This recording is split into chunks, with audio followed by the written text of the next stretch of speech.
Welcome to RJ classes. और चलिए chemistry का फिर से एक नया टॉपिक फार्मूला। लास्ट वीडियो में आपको सिंबल के बारे में बताया गया था और स्टेप बाय स्टेप आपको बताया जा रहा।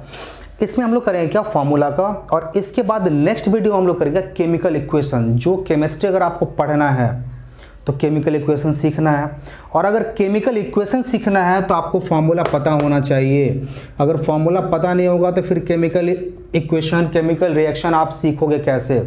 तो फार्मूला सबसे क्रूशियल पार्ट केमिस्ट्री का। बहुत छोटा सा चीज़ लगता है लेकिन केमिस्ट्री में ये सबसे बड़ा रोल प्ले करता है जब भी आप केमिकल रिएक्शन करने जाओगे। चलिए फार्मूला डेफिनेशन से स्टार्ट करते हैं। Method of writing, method of writing name of a compound, name of a compound in short form। कहाँ पे, in short form। और short form में जो लिखना है किसके हेल्प से, using symbol। तो सिंबल के हेल्प से जब किसी कंपाउंड के नेम को आप शॉर्ट फॉर्म में लिखोगे तो फिर इसको आप क्या बताते हो, फॉर्मूला। जैसे मैं दो सोडियम क्लोराइड, सोडियम क्लोराइड। तो देखो जब केमिकल रिएक्शन आप लिखोगे इतना लंबा नाम तो नहीं लिखोगे और इससे ढेर सारे इन्फॉर्मेशन भी नहीं मिलता। सोडियम क्लोराइड से आपको सोडियम एंड क्लोरीन इतना तो इन्फॉर्मेशन मिला, इसके अलावा और ज़्यादा इन्फॉर्मेशन आपको नहीं मिलता। तो ये इन्फॉर्मेशन आपको फिर कहाँ से देगा, NaCl। तो इसका देखो शॉर्ट फॉर्म में जो इसका फॉर्मूला बना वो क्या बना, NaCl बना। Na सोडियम का सिंबल और Cl क्लोरीन का सिंबल। अब यहाँ क्या होगा, यहाँ से आपको ढेर सारा इन्फॉर्मेशन भी मिलेगा और इसको आप बहुत ही कन्वीनियंटली क्या कर पाओगे, यूज भी कर पाओगे। इससे मॉलिक्यूलर वेट फाइंड करना हो, जो भी फाइंड करना हो बहुत आप आसानी से कर सकते हो। तो ये फार्मूला क्या होता है, बहुत बड़ा रोल प्ले करेगा। अब देखो फार्मूला, तो फार्मूला अब क्या, फार्मूला तो इतने सारे हैं कि आप लर्न करते करते थक जाओगे फिर भी लर्न नहीं होगा। कुछ लर्न करोगे कुछ भूल जाओगे तो फिर करें क्या। तो फार्मूला आप खुद से बनाना सीख लो, खुद से लिखना सीख लो। फार्मूला कैसे करेंगे, तो फार्मूला के लिए आप कैसे सीखोगे, कैसे करोगे कैसे। तो इसके लिए देखो सबसे पहले बेसिक कुछ चीज़ें मैं लिख देता हूँ। इन चीज़ों को आपको ज़रूरी है कि आप दिमाग में बैठा के रखो। कुछ एलिमेंट है जिसका आप नाम लिख देता हूँ मैं आपको, और उनका वैलेंसी भी लिख देता हूँ। इसके अलावा कुछ रेडिकल और कुछ आयंस हैं, रेडिकल और आयंस, उनका भी आप नाम और वैलेंसी लिख देता हूं। तो इसको आप क्या करना, लर्न कर जाना। हाँ, लर्न करने के अलावा और कोई ऑप्शन है, बिल्कुल नहीं, कोई ऑप्शन नहीं है। तो सिर्फ लर्न ही करना पड़ेगा आपको और कोई ऑप्शन नहीं बचेगा आपके पास। चलिए जरा सा कुछ ले, सोडियम, सोडियम Na वैलेंसी कितने का, 1। पोटाशियम, पोटाशियम के, देखो आप बोलो क्या सारे एलिमेंट का नाम लिखना, नहीं, कुछ जो मोस्ट जो कॉमन एलिमेंट हैं जो हमेशा यूज होते रहते हैं आपके फॉर्मूला में, मैं उन्हीं को लिख रहा हूँ। बाकी सारा आप नेट से भी मिल जाएगा, बुक में होगा आपके पास, उसका आप लिख लेना। Potassium 1, calcium Ca symbol means valency 2, magnesium, magnesium Mg, M capital G small, Mg valency 2। इसके अलावा बात करो तो iron, iron Fe valency 2, 3, 2b और 3b, 2 और 3 कब कहाँ लेना है आपको लिखा रहेगा वहाँ पे। आयरन के बाद आ जाओ आप कॉपर, कॉपर Cu वैलेंसी 1, 2 दोनों आप यूज करते हो। कॉपर के बाद आप बात कर लो जरा सा लीड, लीड की बात कर लो Pb, Pb की वैलेंसी 2b आता है, 4b आता है। इस तरह से आप यूज करते हो। इसके अलावा आप बहुत सारे एलिमेंट और भी हैं, जिंक, Zn वैलेंसी कितने की, 2। इसके अलावा और भी कुछ मैं लिख देता हूँ, तो उसको भी आप क्या करोगे। तो ये कॉमन है जो हमेशा यूज होते रहते हैं, मैं उन्हीं को सिर्फ लिख रहा हूँ। इतने, ऐसा नहीं कि सिर्फ इतने ही हैं, इसके अलावा और भी हैं जो आपको दिमाग में रखना पड़ेगा। जिंक, इसके अलावा ले लो एल्यूमिनियम, एल्यूमिनियम Al वैलेंसी कितने की, 3। अब बात कर लो तो ऑक्सीजन, ऑक्सीजन O वैलेंसी कितने की, 2। क्लोरीन Cl वैलेंसी कितने की, 1। क्लोरीन, देखो क्लोरीन एक ही संग ले तो क्लोरीन, ब्रोमीन, फ्लोरीन, ये सारा जितने भी है सारे के सारे कैसे हैं, हैलोजन है। तो इनकी वैलेंसी कितने की होगी, सारे की वैलेंसी 1 की होगी। तो सबको नहीं लिखते हैं, क्लोरीन, ब्रोमान, फ्लोरीन, तो ये सारे के सारे आप दिमाग में रखना। Sulphur, sulphur S valency 2। इसके अलावा आप और क्या ले सकते हो, तो आप इतना ले सकते हो, और जो होगा आप बुक में भी रहेगा आपके पास ढेर सारा। तो ये मोस्ट कॉमन है जो आपको मेनली यूज होने वाले हैं। अब देखिए जरा सा कुछ रेडिकल्स एंड कुछ आयंस को आप मैं लिख दूँ। रेडिकल्स, तो सबसे पहला बात कर लेते हैं जरा सा कार्बोनेट। कार्बोनेट CO3 वैलेंसी कितने की 2। Hydro means bicarbonate, bicarbonate. देखो बाइकार्बोनेट या बाइसल्फेट या बाइफॉस्फेट जब भी कुछ लिखना हो तो आप सिंपल सा इसके पीछे क्या करना, H पुट कर देना, HCO3, और वैलेंसी क्या करना, एक कम कर देना, क्योंकि H रिएक्ट कर जा रहा है मेरा। तो इसके अलावा आ जाओ सल्फेट, सल्फेट SO4 वैलेंसी कितने की 2। सल्फाइट, सल्फाइट SO3 वैलेंसी कितने की 2। अच्छा बाइसल्फेट आएगा, समझ गए होंगे आप, बाई सल्फेट क्या करोगे, H पुट कर दोगे, HSO4, और वैलेंसी कितने की आ जाएगी मेरे पास 1। इसके अलावा आता है क्या, नाइट्रेट, नाइट्रेट, नाइट्रेट ले लो NO3, और वैलेंसी कितने की आ जाएगी नाइट्रेट की 1। इसके अलावा आता है फॉस्फेट, फॉस्फेट PO4, और वैलेंसी कितने की आ जाएगी, इसकी वैलेंसी आ जाती है 3। तो इस तरह से आपके पास कुछ जो मोस्ट कॉमन है उन्हीं को दिए हैं। इसके अलावा मीन्स परमैग्नेट है, क्रोमेट है, डाइक्रोमेट है। तो इस तरह से आपके पास ढेर सारा कंपाउंड रेडिकल्स भी है अपने पास। तो अब हम फार्मूला करते रहेंगे, उसके संग लिखते रहेंगे। तो क्रोमेट, डाइक्रोमेट, मैग्नेट, परमैग्नेट, तो ये सारा क्या होगा आपके पास मिलता रहेगा।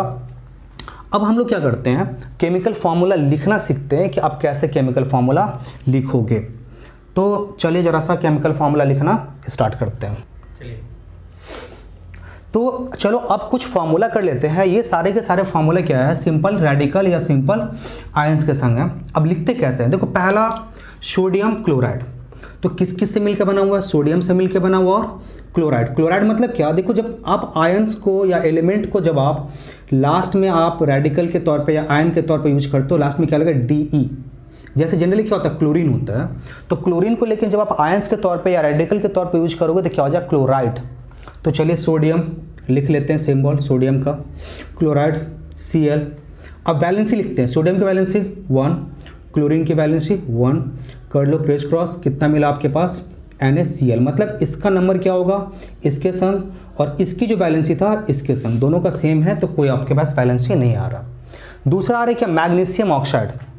मैग्नीशियम किस किस से मिलकर बना है, मैग्नीशियम एंड ऑक्सीजन से मिलकर बना हुआ है, मैग्नीशियम Mg। ऑक्सीजन के लिए क्या लिखोगे आप एटम O। मैग्नीशियम वैलेंसी कितने की 2, ऑक्सीजन के लिए वैलेंसी कितने की 2। अब चराइज करो, दोनों की वैलेंसी कितना है, सेम है, तो किसी के ऊपर कोई क्या होगा, वैलेंसी कोई नंबर ऐड नहीं होगा, तो MgO। 2 आप कैंसिल भी कर सकते हो, कोई नहीं, तो MgO। जिंक सल्फाइड, तो किस किस से मिलकर बना हुआ है, जिंक और सल्फाइड, मतलब सल्फर से मिलकर बना हुआ है। तो आप क्या कर लो, पहले जिंक का लिख लो सिंबल, सल्फाइड मतलब सल्फर का सिंबल लिख दिया आपने। तो जिंक के लिए आपके पास जो वैलेंसी है, वैलेंसी कितने की 2, सल्फर के लिए जो वैलेंसी है कितने की है 2, दोनों का वैलेंसी सेम, तो कुछ भी नहीं आना है किसी के संग कोई नंबर, ZnS। तो ये आपके पास सिंपल। अब चलो कुछ रेडिकल का संग कर ले। पहला लिखा हुआ कि पोटेशियम कार्बोनेट, पोटेशियम किससे किससे, पोटेशियम एंड कार्बोनेट लेना हमको। पोटेशियम ले लो K, कार्बोनेट का लेना आपको CO3। पोटेशियम के लिए वैलेंसी कितने की 1, कार्बोनेट के लिए वैलेंसी कितने की 2। अब ये देखो बहुत सिंपल मेथड, आप क्या करो दोनों को क्रेस, तो इसके संग जो नंबर आना है क्या 2, और इस पूरे के संग जो कार्बोनेट के संग जो नंबर आना है क्या 1, 1 तो लिखोगे नहीं आप, तो क्या मिला आपके पास K2CO3। ये आपके पास क्या हो गया फॉर्मूला। दूसरा था कैल्शियम नाइट्रेट, कैल्शियम तो किसका किसको लेना आपको, कैल्शियम लेना और नाइट्रेट लेना है, calcium Ca, nitrate NO3। Calcium के लिए अपने पास वैलेंसी क्या है, वैलेंसी लिख देंगे, नाइट्रेट के लिए 1, ये लिख दिया आपने। अब क्या किया आपने, इसको क्रॉस करवाया, तो कैल्शियम के संग जो नंबर आना है क्या 1, नाइट्रेट पूरे के संग जो नंबर आना है क्या 2, तो ये नाइट्रेट पूरे के संग आना है, तो लिखोगे कैसे Ca। तो किसी रेडिकल के साथ जब नंबर पुट करोगे तो ये नंबर जो है 2, ये पूरे नाइट्रेट के, नाइट्रोजन के लिए भी, ऑक्सीजन के लिए, सब के लिए आना है। तो अब इसको ब्रैकेट में डाल दो NO3, ये लिखने का तरीका है। दूसरा आपके पास है क्या एक और, एल्यूमिनियम सल्फेट। तो किसको किसको लेना है, एल्युमिनियम को लेना है, सल्फेट को लेना है। तो ये ले लो एल्युमिनियम और ये ले लो सल्फेट। चलो जरा सा, तो एल्युमिनियम मिला, सल्फेट मिला। तो एल्युमिनियम के लिए क्या लेना आपके पास है, Al वैलेंसी कितने की है, ले लेते हैं 3। सल्फेट के लिए वैलेंसी कितने की है, 2। अब फिर क्या करोगे, सेम मेथड, क्रॉस करवाओ। अब इसकी जो वैलेंसी है 2 किसके संग आना है, एल्युमिनियम के संग, और ये जो वैलेंसी 3 है ये किसके संग आना है, सल्फेट के संग आना है। तो एल्युमिनियम ले लेते हैं Al2। अब बोलो Al को ब्रैकेट में नहीं डाला आपने, नहीं बिल्कुल नहीं। Al क्या होता है, सिंगल, एल्युमिनियम को रिप्रेजेंट करता है। और SO4 यहाँ मेरे पास देखो 2 एलिमेंट है, सल्फर है एंड ऑक्सीजन है, इसलिए अब इसको क्या करेंगे, ब्रैकेट में डालेंगे। तो ये हो गया अपने पास क्या, एल्युमिनियम सल्फेट का फॉर्मूला। तो चलो अब जरा सा कुछ कंपाउंड रेडिकल के संग क्या करते हैं हम लोग, फॉर्मूला अपना तैयार करते हैं। तो देखो जरा सा, पहला पोटेशियम डाइक्रोमेट। तो क्या क्या लेना है, पोटेशियम लेना है और डाइक्रोमेट। तो पोटेशियम के डाइक्रोमेट Cr2O7, ये हो गया डाइक्रोमेट। तो चलिए जरा सा पोटेशियम के लिए क्या लेते हैं, वैलेंसी क्या है 1, ये तो यूज कर चुके हो। डाइक्रोमेट वैलेंसी कितने की है, 2 की है। तो चलो क्रॉस करवा लो, क्या मिला आपके पास, K2Cr2O7। तो ये आपके पास मिला क्या, पोटेशियम डाइक्रोमेट का फॉर्मूला मिल चुका है। दूसरा आता है क्या, सोडियम थायोसल्फेट। तो सोडियम लेना है और थायोसल्फेट लेना है, sodium Na sulphate thiosulphate H2O3, ये आ गया आपके पास थायोसल्फेट का। सोडियम का वैलेंसी कितना था, 1 था। थायोसल्फेट के लिए वैलेंसी कितने की है, 2 की है। तो ले लो जरा सा, क्या मिला आपके पास, Na2S2O3। देखो सोडियम थायोसल्फेट बहुत ज़्यादा यूज नहीं है, लेकिन कहीं कहीं यूज है और वहाँ पे क्रूशियल यूज है इसका। जिंक प्लम्बाइट, जिंक प्लम्बाइट ये सारा आपको मिलता रहेगा कॉमन, सोडियम जिंकेट, जिंक प्लम्बाइट, इस तरह का आपको मिलता रहेगा। तो जिंक प्लम्बाइट आपको दिया हुआ है, क्या क्या लेना आपने को, जिंक लेना है, ले लो जिंक। अब फिर क्या लेना है, प्लम्बाइट लेना है। तो प्लम्बाइट के लिए क्या हो जाएगा, PbO2। अब आपके पास जिंक कितने की है, 2। प्लम्बाइट कितने की है, 2 वैलेंसी, दोनों की वैलेंसी क्या है, सेम है। क्या लिखोगे, ZnPbO2।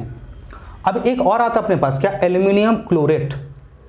एल्युमिनियम क्लोरेट क्या क्या लेना आपको, एल्युमिनियम लेना है क्लोरेट ClO3, क्लोरेट का। एल्युमिनियम क्लोरेट, एल्युमिनियम की वैलेंसी कितने की, 3। क्लोरेट की वैलेंसी कितने की, 1। अब इसको चलो कर लेते हैं। तो एल्युमिनियम के संग मेरा नंबर क्या आ गया, 1, लिखने की जरूरत है नहीं। और पूरे क्लोरेट के संग क्या आ गया, 3। तो आप ब्रैकेट में लोगे ClO3 3। तो इस तरह से क्या होगा कि आप कोई भी फॉर्मूला हो, जब भी हो, तो ये आराम से आप क्या कर सकते हो। अब इसके बाद हम लोग समझते हैं क्या, importance of a chemical formula. तो चलो अब हम समझ लेते हैं, देखो केमिकल फार्मूला लिखेंगे कैसे, ये समझ लिया आपने। कुछ फार्मूला को हमने समझाया है, और भी है, घर पे प्रैक्टिस करते रहोगे, एक एक रेडिकल को लेके, एलिमेंट को लेके आप ढेर सारा प्रैक्टिस करो। तो होगा क्या, फिर धीरे धीरे आपके पास क्या हो जाएगा, दिमाग में फिटनेस बैठ जाएगा। तो फिर आपको इस तरह से प्रैक्टिस नहीं करना पड़ेगा, आप आराम से लिख लोगे। अब आते हैं कि importance of chemical formula. Importance of chemical formula. तो केमिकल फॉर्मूला क्या क्या इंपॉर्टेंस होल्ड करता है, तो देखिए सबसे पहला क्या करता है, आपके पास जो बड़ा सा एक नाम है, उस पूरे नाम को शॉर्ट फॉर्म में क्या करता है, आपको रिप्रेजेंट करता है। Name of compound, name of compound in short form, in short form. जैसा आप देखो sodium chloride, sodium chloride, sodium chloride. तो सोडियम क्लोराइड क्या है, ये बड़ा सा नाम है NaCl। अब आपको केमिकल रिएक्शन में यूज करने में क्या होगा, कन्वीनियंट हो जाएगा। अब आपके पास आ गया क्या, magnesium sulphate, magnesium sulphate, sulphate. तो मैग्नीशियम सल्फेट क्या आ जाएगा, MgSO4। तो ये देखो, ये शॉर्ट फॉर्म में क्या करता है, जो सबसे पहला इंफॉर्मेशन आपको मिला, और पहला इंफॉर्मेशन क्या, किसी भी कंपाउंड के नेम को ये शॉर्ट फॉर्म में रिप्रेजेंट करेगा। दूसरा जो जरूरी बात है, ये बताता है क्या, name of the elements, name of elements, elements that together form compound, that together form compound, है ना। अब जरा से चलो, एक फॉर्मूला भी आपको कराए थे, potassium dichromate, potassium dichromate, dichromate. चलो अब जरा से पोटेशियम डाइक्रोमेट से आप सब पूछे कि ये बताओ कि ये किन किन चीज़ों से मिलके बना है, तो अभी शायद आप प्रॉपर जवाब ना दे पाओ। लेकिन चलो ज़रा सा अगर मैं इसका फॉर्मूला लिख दूँ K2Cr2O7, अब देखो अब आप क्लियर जवाब दे पाओगे कि किस चीज़ से मिलके बना हुआ है, पोटेशियम से मिलके बना हुआ है, क्रोमियम से और ऑक्सीजन से, इन तीनों को मिलाकर क्या हो गया अपना कंपाउंड बना हुआ है। तो ये सेकंड पॉइंट देखो हमको इन्फॉर्मेशन दे रहा है कि किन किन एलिमेंट से ये क्या होता है अपना कंपाउंड मिलके बना हुआ है। सोडियम क्लोराइड जैसे देखो यहाँ पे लिखे हैं सोडियम क्लोराइड, तो सोडियम क्लोराइड से आपको प्रॉपर इन्फॉर्मेशन नहीं, अब यहाँ से देख के आप क्लियरली कोई भी आपको पता हो ना हो आप क्लियर इन्फॉर्मेशन दे पाते हो कि ये सोडियम से मिलकर बना हुआ है, ये क्लोरीन से मिलकर बना हुआ है। और तो ये सेकेंड पॉइंट आपके पास इंफॉर्मेशन देता है उन सारे एलिमेंट के बारे में जिनसे एक कंपाउंड मिलके बना होता है। और तीसरी बात जो है ये बड़ा पॉइंट है, देखो जरा सा रेशियो ऑफ, या तीसरा को इसमें रेशियो नहीं करते हैं, number of atoms of each element, atoms of each element in the compound. अब आपसे पूछ रहा है क्या पोटेशियम डाइक्रोमेट, अब आपसे पूछा बताओ पोटेशियम के कितने एटम, क्रोमियम के कितने एटम, अगर आपको सपोज करो नाम या फॉर्मूला आपको अगर पता भी है, अब आपसे पूछा कि बताओ पोटेशियम के कितने एटम, क्रोमियम के कितने एटम, ऑक्सीजन के कितने एटम, तो ये केवल तभी पॉसिबल है और ये बहुत कन्वीनियंटली पॉसिबल है जब आप इसका फॉर्मूला लिखते हो। अब आप क्लियरली बता पा रहे हो और potassium 2 atom, chromium 2 atom, oxygen 7 atom, तो इससे क्या हो गया अपना कंपाउंड पोटेशियम डाइक्रोमेट बना हुआ है। तो ये भी इंफॉर्मेशन कहाँ से मिलता है, मींस केमिकल फॉर्मूला से ही मिलता है आपको। और आपके पास आता है fourth point, ratio in which element combined together to form compound. तो आपको देखो अभी ये भी इंफॉर्मेशन कहाँ से मिलता है, केमिकल फॉर्मूला से ही मिलता है आपको। सोडियम क्लोराइड आपने लिखा, बता आपसे पूछा बताओ what will be the ratio of sodium and chloride, तो अभी आपको पता नहीं यहाँ से, लेकिन यहाँ से आपको क्लियरली पता है रेशियो विल बी क्या हो जाएगा 1:1। आपसे पूछता है what will be the ratio of magnesium sulphur and oxygen in the compound magnesium sulphate, आपको पता है रेशियो कितने का 1:4 का रेशियो है। तो ये आपको तभी पॉसिबल है जब आप केमिकल फॉर्मूला लिखोगे। तो ये आपके पास 4 इंफॉर्मेशन, और लास्ट इंफॉर्मेशन जो आपके पास है वो लास्ट इंफॉर्मेशन देखो क्या देता है 5th molecular weight of compound. Molecular weight जो आपको फाइंड करना है एलिमेंट के या कंपाउंड के नाम से आप फाइंड नहीं कर सकते, कंपाउंड के नाम से फाइंड नहीं कर सकते। आपसे बोलता है मैग्नीशियम सल्फेट फाइंड करके दिखाओ जरा सा विदाउट फॉर्मूला लिखे हुए, पॉसिबल नहीं है, नहीं कर पाओगे। लेकिन अगर हमको सपोज करो मैग्नीशियम सल्फेट, सोडियम क्लोराइड, तो ये सारा जो हमको नाम दिया हुआ है, तो यहाँ से सपोज करो मैग्नीशियम सल्फेट MgSO4। अब बोलता है क्या इसका हमको मॉलिक्यूलर फॉर्मूला निकाल के दो। मैग्नीशियम पता आपको मॉलिक्यूलर वेट कितने का 24 प्लस सल्फर का 32, ऑक्सीजन का 16 इंटू कितने एटम है 4 एटम है, हमने मल्टीप्लाई कर दिया 4। अब इसको आप मल्टीप्लाई कर लो 24, 32, 16, 64। अब जरा से इसको मल्टीप्लाई से ऐड करके लिख दो, कितना आ जाएगा 64 एंड 32 96, यस 96 एंड 24 120। ये आपके पास क्या हो गया मॉलिक्यूलर वेट। 120 क्या AMU एटॉमिक मास यूनिट, क्यों अभी अपने पास कोई यूनिट नहीं दिया हुआ ग्राम वगैरह। तो ये सारा इंफॉर्मेशन जो आपके पास केमिकल फॉर्मूला से ही मिल सकता है।